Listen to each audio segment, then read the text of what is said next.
Describe how the concept for this tour came about. This tour was, it began really with, Keith and I were doing some songwriting a few months ago, about 6 months ago, in my studio in London, and every now and again we'd stop for a break and we'd just play one of the old ELP pieces. You know, I'd play a King Crimson thing or something. And one thing we noticed is when there was just the two of us playing, it had a different feeling, the piece, because that was how it was originally written. And of course, after all these years, we would have heard the record many, many times. We would have heard the band playing it many, many times. But we probably never ever went back to that early writing, where we would have first heard the thing conceptually. So we thought, that's interesting, you know, there's an interest in that. And then we did it more and more, and we started to think, well, it may be something we could actually do on a stage, because there's a new perspective on that material. And so that's how it started, that's how the idea formulated. And then we developed it into a concept of actually working in the recording studio, because we thought that's another interesting element to it, which people don't often get to see. And so we've got a complete recording studio going. So it's Keith and I in a recording studio, and we played through various things in various ways. Some of it's a bit experimental, some of it's got sequence tracks with it, some hasn't. You know, they're all different ways of going about it and playing these music, so that the perspective is different. The last incarnation of ELP came to a rather unpleasant end. You know, all I can say about that is bands go through ups and downs, they do. And that's the nature of that. But when I look back on the catalogue of ELP, I'm mainly proud of it. There are one or two albums I wish maybe, in retrospect, perhaps it would have been better not to have made. But you know, but I think probably most artists could say that. There's a few perhaps that don't have to, but most would say, well, maybe I'd have been better off not to make that particular record. Tell me how you patched things up and how you cleared the air and decided. We didn't break up because of any fighting. I mean, it wasn't like that. The only thing we ever argued about is music, really. And in that sense, it was never personal. It was impassioned, but there's a difference between that. You know, and people say, oh, it's about ego. It's not about ego. It's about belief. If you believe in something, in a musical idea, and you believe in it so strongly, you really want to fight for it and see it happen. And the other person feels differently and they want to fight for their idea. That's how it happens. It demeans it to call it egos. You can call it egos, and to be honest, at my age I couldn't give a fuck, but you know, that isn't quite how it is. Now, I'm not saying we haven't got egos. What I'm saying is that wasn't the sparking point for any disagreements in ELP that I can remember, and I think Keith would tell you exactly the same thing. We used to fall out over things like, you know, whether we would put an orchestra, we would want to put an orchestra on something or not.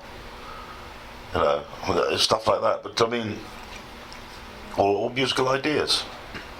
What was the spark for you to get together to write again? The thought was that if we didn't do it now, we'd probably never do it. I mean, we're getting on in years, obviously, and now would be the last time when we could probably look, in a sense, to writing some music, playing some tours, possibly releasing an album, and then touring with that. You know, when you talk about mounting a sort of, I suppose, I use the word campaign because it is very similar to a military exercise. I mean, there's a lot of components involved in it. You're not talking about a 1 year or even 2 year project.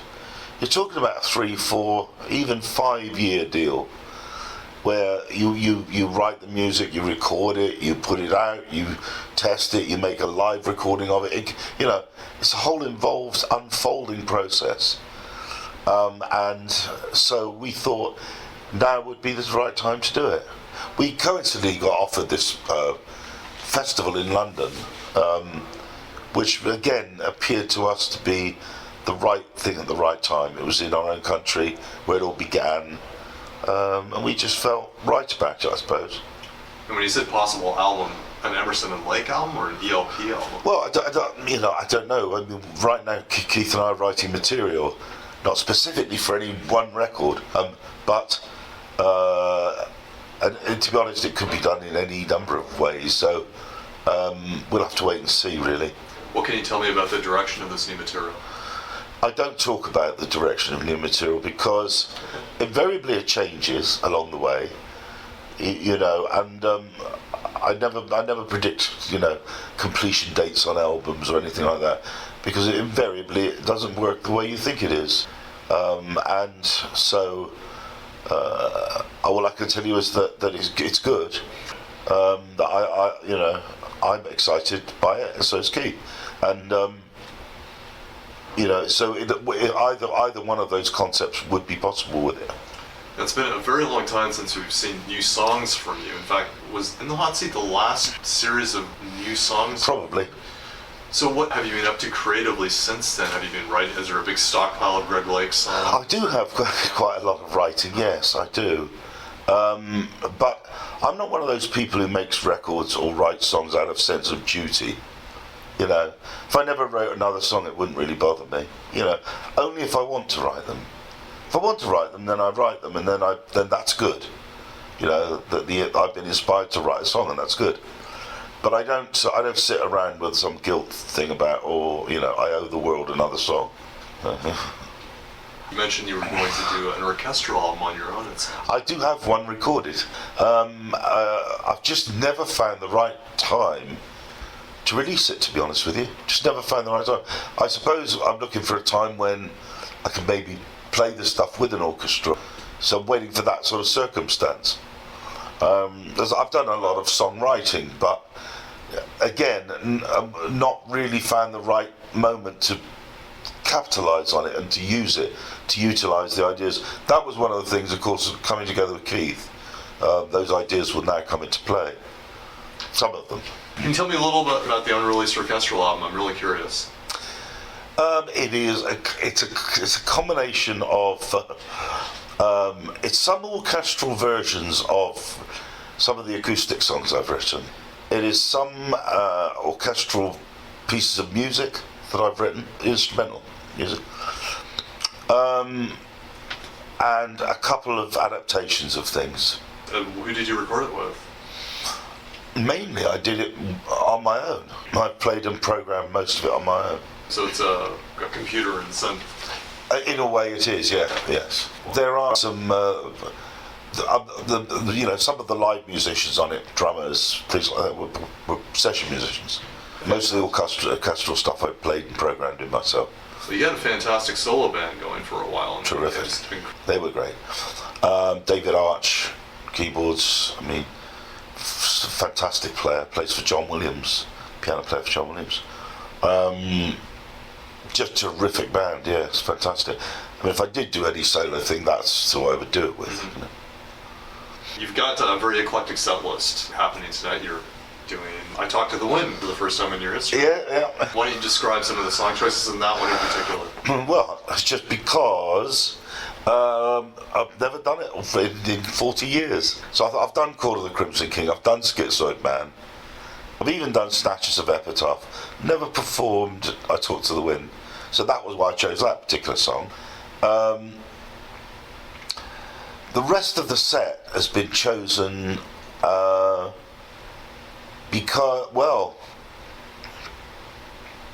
some of it because it was stuff that Keith enjoyed playing, some of it was because I enjoyed playing, and some of it we just thought worked in the context of the two of us playing. For instance, Bitches Crystal we played, just the two of us. It's actually a very rhythmical track, and you would think that it wouldn't work well without a drummer playing, but to the contrary, it works really well. And so there were some real surprises along the way. It's quite an education, actually. You find a lot of the things you would have thought would have worked don't work so well, and some of the things that you didn't think would work at all, just pop up and surprise you because they just fell into place. So it's a bit of an adventure, really. And you've worked with some of the best drummers in the world. What's it like to not have a drummer for the first time on stage? It is very strange. It is strange. Sometimes we run the sequencer, so sometimes you've got the sequence drums playing. Although we've tried to err away from that for obvious reasons. We don't want people to say, well, they're just doing it without Carl Palmer, but they're putting the drums in. Right. That's beside the point.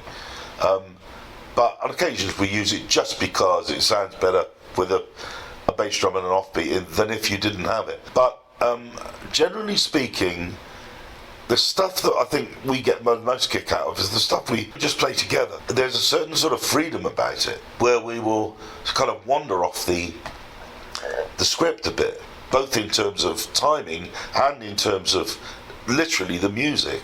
Sometimes we'll be playing some of this stuff and it will just wander away.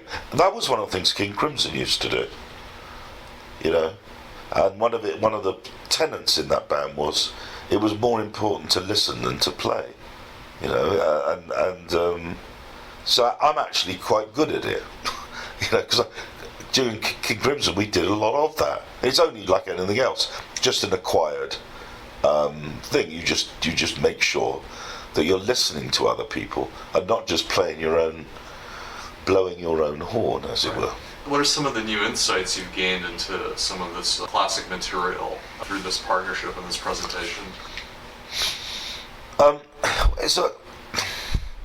It is simply that, I suppose the gratification is to see the material still holding up. To go out like we did last night in Los Angeles and perform a show, and just standing ovations. That's the same material that we wrote in 1971, 72. That's tremendous, deeply gratifying. There's also a sense of family about the audience and about us performing. There's kind of bond there. And that's another unusual but very deep thing to us, is that feeling of bond, of oneness. We grew up together. With the audience and they with us, so there's that about it. I can't tell you in terms of many specifics about technically why of what I've learned, but I can tell you that I have learned stuff, and in that, as I said to you a minute ago, things that I would have sworn to you couldn't have been done can be done. And things I would have said to you would have been really easy, didn't quite work out the way that, So there are elements of surprise in the whole exercise. Give me some examples. Yes, I will. Tarkus, for example. Tarkus is a very percussive, intense, loud, dynamic, forceful piece. I would have not thought it would have worked comfortably or well in the context of two people, but it does, and it's just the way it comes out, and it's just it's just the music, the way the music is. So things like that have worked very, very well, as have become a surprise. Tell me about the 6 and 12 you're using on the tour. I've got do you mean the guitars themselves? Yes. Gibson J200, Koa wood. I've played J200s all my life. They just have got a certain sound. Of course, they're all different. Every one of them's different, but they just have this deep, rich, almost already compressed sound about them. If you're a strumming player, I suppose I love them because you strum them and they sound rich and deep. But you can also cross-pick with them, and they're also delicate in that way. They cross-pick well. So a fantastic guitar, all-round rock singers guitar. Elvis, from Elvis to me. People have used them and used them successfully. The 12-string I'm playing is a Taylor 12-string. I played that particular one because it's got a very comfortable action, very light touch to it. And, you know, with 12 strings, if they haven't got a very close action, it can get to be a bit hard work, you know. So I play that guitar. To be honest with you, it's not the best sound in the world. My Zamatis actually sounds better. And I might bring that on the road. I just don't bring it on the road because I'm afraid of it getting damaged. The story behind it was that I walked into Tony Zamatis' workshop one day, and I wanted him to build me a 12 string, and we started discussing the properties that I wanted. And having come from a J200, I started to tell him I'd like a big body, you know, and we were talking about how big, you know. So I was trying to show him how big. And he said, "Are you sure you want it that big, you know?" And I said, "Yeah." He said, "Well, let me show you something." He said, "Here's a guitar that I have just finished playing." He said, "I've thrown it away because it didn't work. It was a sort of lost thing." And he pulled it out from under and this guitar was huge, you know. So I said, that's it, that's the size." And he said, "Well," I said, why can't you make one out of that guitar? Looks fine to me." He said, "Well, if you want to, I can." And so he made it. And that was the 12 string. He went on to make, I don't know how many more. The sound of it is like nothing else. It's like a harpsichord. It's a big guitar, but it's quite thin. So you've got a very big soundboard, but a very narrow, actually, body cavity.